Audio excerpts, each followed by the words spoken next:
क्या आपने कभी सोचा है कि कुछ लोग बिना ज़्यादा मेहनत के जीवन में आगे कैसे बढ़ जाते हैं? क्योंकि कुछ घरों में हमेशा सुख समृद्धि बनी रहती है, जबकि कुछ लोग मेहनत के बावजूद परेशान रहते हैं। आज मैं आपको ऐसा अद्भुत और गुप्त आध्यात्मिक रहस्य बताने वाला हूँ जो शास्त्रों, पुराणों और सनातन परंपरा से जुड़ा हुआ है।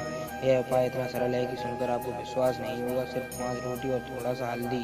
जी हाँ, यदि यह सही उपाय, सही विधि, सही भावना, सही समय पर किया जाए तो रुके हुए काम, धन की समस्या, गृह कलेश, नौकरी, व्यापार, विवाह, संतान, सुख, सब कुछ धीरे धीरे सुधरने लगता है।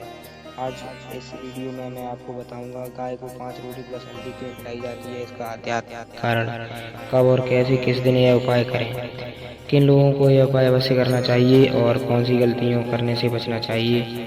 वीडियो अंत तक जरूर देखें क्योंकि अधूरी जानकारी लाभ की जगह हानि भी कर सकती है। गाय का महत्व। सनातन धर्म में गाय को माता कहा गया है। गाय केवल पशु नहीं बल्कि उसे चलता फिरता मंदिर माना गया है। मान्यता है कि गाय के शरीर में 33 करोड़ देवी देवताओं का वास होता है। गाय के मुख में ब्रह्मा, मस्तक में इंद्र, नेत्रों में सूर्य और चंद्र, सींगों में देवगढ़, पेट में संपूर्ण तीर्थ, खुरों में समस्त नदियां और पूंछ में माता लक्ष्मी का वास इसलिए कहा गया है। गाय की सेवा करने से सभी देवताओं देवियों की कृपा स्वतः मिल जाती है। हल्दी का आध्यात्मिक और वैज्ञानिक महत्व। केवल हल्दी मसाला नहीं है। हल्दी को सनातन धर्म में शुद्धता, सौभाग्य और ऊर्जा का प्रतीक माना गया है। विवाह में हल्दी लगाई जाती है, पूजा में हल्दी का प्रयोग होता है, शुभ कार्यों में हल्दी अनिवार्य मानी जाती है। आध्यात्मिक कारण, हल्दी में सात्विक ऊर्जा होती है जो नकारात्मक शक्तियों को दूर करती है। वैज्ञानिक कारण के हिसाब से हल्दी में मौजूद करक्यूमिन रोग प्रतिरोधक क्षमता बढ़ाता है, शरीर को शुद्ध करता है। जब यही हल्दी गाय को अर्पित की जाती है तो इसका प्रभाव 1000 गुना बढ़ जाता है। 5 रोटियों का रहस्य। अब सवाल उठता है, 5 रोटी ही क्यों? इसके पीछे गहरा और आध्यात्मिक अर्थ है। 5 रोटी प्रतीक है। जो आप गाय को 5 रोटी खिलाते हैं तो आप 5 तत्वों को संतुलित करते हैं। यह संतुलन मन को शांत करता है, ग्रह दोष कम करता है, भाग्य को जागृत करता है। गाय को 5 रोटी प्लस हल्दी खिलाने की सही विधि। अब सबसे महत्वपूर्ण प्रश्न। आवश्यक सामग्री: 5 ताजी गेहूं की रोटियां, शुद्ध हल्दी, श्रद्धा और विश्वास के साथ खिलानी चाहिए। रोटियों पर थोड़ा हल्दी लगाएं, मन में कोई नकारात्मक विचार न रखें, गाय के सामने श्रद्धा से झुकें और यह मंत्र बोलें या भावना रखें, हे गौ माता, आप सभी देवी देवताओं का स्वरूप हैं, कृपा करके मेरे जीवन के कष्ट दूर करें। अब रोटियों को गाय को खिला दें। किस दिन करें यह उपाय? यह उपाय आप किस दिन भी कर सकते हैं, लेकिन विशेष फल मिलता है गुरुवार, धन और गुरु कृपा, शुक्रवार लक्ष्मी और सुख, सोमवार मानसिक शांति, अमावस्या पितृदोष शांति। किन लोगों को यह उपाय अवश्य करना चाहिए? जिनके काम अटके रहते हैं, जिन्हें धन की समस्या रहती है, जिनके घर में कलेश, गृह कलेश रहता है, जिनकी नौकरी या व्यापार में बाधा है, जिनका विवाह नहीं हो रहा है, जो नकारात्मक ऊर्जा महसूस करते हैं। इन गलतियों से बचें जो कि आपको फायदे की जगह नुकसान की तरफ ले जा सकती हैं। गाय को कभी बासी रोटी ना दें। गाय को डराकर कभी रोटियां ना खिलाएं। दिखावे के लिए यह काम बिल्कुल ना करें। नशे या क्रोध की स्थिति में ये कार्य बिल्कुल करने नहीं चाहिए। कितने दिन करने चाहिए? न्यूनतम दोस्तों 11 दिन, लेकिन आप 21 दिन या फिर 7 महीने तक भी कर सकते हो। विशेष 40 दिन नियमित करने से जीवन की दिशा बदलने लगती है। अनुभव और विश्वास। बहुत से लोगों ने बताया है कि इस उपाय से रोका पैसा वापस मिलना, नौकरी लगना, घर में शांति आना, बीमारी में आराम मिलना, ये सब फायदे आंखों देखे सच हुए हैं। याद रखिए, यह कोई जादू नहीं है, यह आस्था और सेवा श्रद्धा का मार्ग है। जब आप निस्वार्थ भाव से गौ माता की सेवा करते हैं तो ईश्वर स्वयं आपकी सहायता करने लगते हैं। यदि आपको यह जानकारी उपयोगी लग रही हो तो इसे दूसरों तक जरूर पहुंचाएं। गौ सेवा मतलब सबसे बड़ी सेवा। क्या आपने कभी ध्यान दिया है कि कुछ लोग बहुत मेहनत करते हैं फिर भी जीवन में बार बार असफल हो जाते हैं, और कुछ लोग कम प्रयास में ही आगे चले जाते हैं? कभी सोचा है क्या भाग्य सच में बदल सकता है? आज मैं सनातन धर्म का ऐसा गुण बताने जा रहा हूँ जो बहुत कम खर्चीला है, ना ही कठिन है, लेकिन प्रभाव ऐसा है कि जीवन की दिशा बदल सकती है।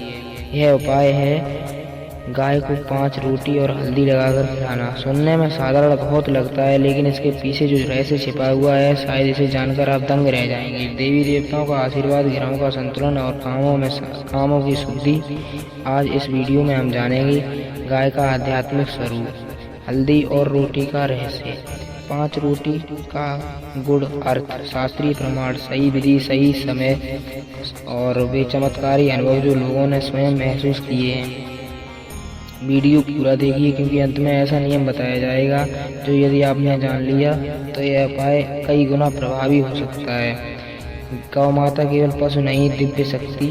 सनातन धर्म में गौ माता को माता क्या कहा गया है, इसलिए क्योंकि निस्वार्थ भाव से पूरे मानव समाज को पालन करती हैं। शास्त्रों में स्पष्ट कहा गया है, गौ सर्वदेवमयी स्मृता, अर्थात गाय में सभी देवी देवताओं का वास है। गाय के शरीर का हर अंग किसी न किसी दिव्य शक्ति से जुड़ा हुआ है। गाय का मुख ब्रह्मा, नेत्र सूर्य और चंद्र, मस्तक इंद्र, सींग देवगढ़, पेट में सभी तीर्थ माने जाते हैं। खुर में नदियाँ, पूंछ माँ लक्ष्मी, इसलिए कहा गया है कि गाय की सेवा बराबर सभी हिंदू देवी देवताओं की सेवा। हल्दी दिव्य ऊर्जा। अब बात करते हैं हल्दी की। हल्दी को सनातन परंपरा में शुद्धता, सौभाग्य और रक्षा का प्रतीक माना गया है। पूजा के कार्य में हल्दी का प्रयोग किया जाता है। शुभ कार्य में हल्दी का रंग पीला होता है। विवाह में हल्दी का प्रयोग किया जाता है। बृहस्पति और हल्दी का संबंध, ज्ञान, धन, विवाह, धर्म, भाग्य। जब हम हल्दी गाय को अर्पित करते हैं तो सीधे गुरु और लक्ष्मी तत्व को सक्रिय करती है। पंच तत्वों का संतुलन। अब सबसे महत्वपूर्ण प्रश्न, 5 रोटी का प्रतीक पंच तत्वों पंच महाभूतों की पृथ्वी स्थिरता के साथ मिला दिया जाता है। यानी पृथ्वी बराबर स्थिरता, जल बराबर भावनाएं, अग्नि ऊर्जा, वायु प्राण, आकाश चेतना। जब जीवन में तनाव बढ़ जाता है तो काम अटकते हैं, घर में अशांति आती है, तो समझिए पंच तत्व असंतुलित हो गए हैं। गाय को 5 रोटी खिलाने से यह संतुलन धीरे धीरे ठीक होने लगता है। रोटी पर हल्दी लगाने का रहस्य, जब रोटी पर हल्दी लगा कर खिलाते हैं तो आप भोजन को सात्विक ऊर्जावान बनाते हैं। यह ऊर्जा गाय के माध्यम से सीधे आपके कर्म क्षेत्र में जाती है। इसलिए कहा गया है, गाँव को दिया गया दान कभी व्यर्थ नहीं जाता। शास्त्रों की सेवा का उल्लेख स्कंद पुराण में लिखा है, जो मनुष्य गौ को भोजन कराता है उसके घर में दरिद्रता नहीं टिकती। गरुड़ पुराण में गौ सेवा से पितृदोष शांत होता है। महाभारत में गौ दान और सेवा सभी धर्मों से श्रेष्ठ है। ध्यान से सुनिए, सामाजिक सामग्री और सही विधि। 5 ताजी गेहूं की रोटी, शुद्ध हल्दी, शुद्ध मन विधि। स्नान के बाद करें तो श्रेष्ठ रोटियों पर हल्दी लगाएं। गाय के सामने खड़े होकर मन में प्रार्थना करें, भावना रखें, हे गौ माता, मेरे जाने अनजाने में पाप क्षमा करें, मेरे जीवन के कष्ट दूर करें। रोटियों को गाय को खिला दें। गुरुवार धन विवाह, गुरु दोष, शुक्रवार लक्ष्मी सुख ऐश्वर्य, सोमवार मानसिक शांति, शनिवार शनि दोष शांति, अमावस्या पितृदोष शांति। ये दिन सर्वश्रेष्ठ है दोस्तों। इस दिन को आप खिलाएं तो अधिक लाभ हो सकता है। 11, 21 या 40 दिन ये तक आप इसको खिला सकते हैं। और ये गलतियां कभी ना करें, बासी या जली रोटी, गाय को कभी मारना, डांटना, दिखावे के लिए ये सब करना, फल की इच्छा जल्दी करना, क्रोध या नशे में ये कार्य नहीं करना चाहिए। लोगों के ने अनुभव किया है, नौकरी के में अवसर, धन का आगमन, घर में शांति, बीमारी में राहत, मानसिक स्थिरता इस कार्य को करने से 1 महीने में नजर आने लगती है। बहुत महत्वपूर्ण अंतिम रहस्य, इस उपाय को करते समय यदि आप किसी को नुकसान पहुंचाने की भावना रखते हैं तो फल नहीं मिलेगा, बल्कि आपको हानि हो सकती है। यह उपाय केवल शुद्ध मन से ही फल देता है। गाय को रोटी खिलाना कोई टोटका नहीं है, यह सेवा, करुणा और धर्म का मार्ग है। जब आप गौ माता की सेवा करते हैं तो ईश्वर स्वयं आपके जीवन में व्यवस्था संभाल लेते हैं। जय गौ माता, जय गौ सेवा धर्म। यदि यह वीडियो आपको पसंद आई हो तो इसे अपने भाई बहनों व परिवारजनों के पास शेयर अवश्य करें। चैनल को सब्सक्राइब करके बेल नोटिफिकेशन ऑल पर सेट कर लें, ताकि हमारी आने वाली वीडियो का नेक्स्ट नोटिफिकेशन आपको सबसे पहले मिल सके। और मैं मिलता हूँ आपसे किसी और नए टॉपिक के साथ। तब तक के लिए चैनल को सब्सक्राइब कर लें और एक प्यारा सा कमेंट छोड़ें गाय माता के लिए। जय गौ माता, राधे राधे, जय सनातन धर्म।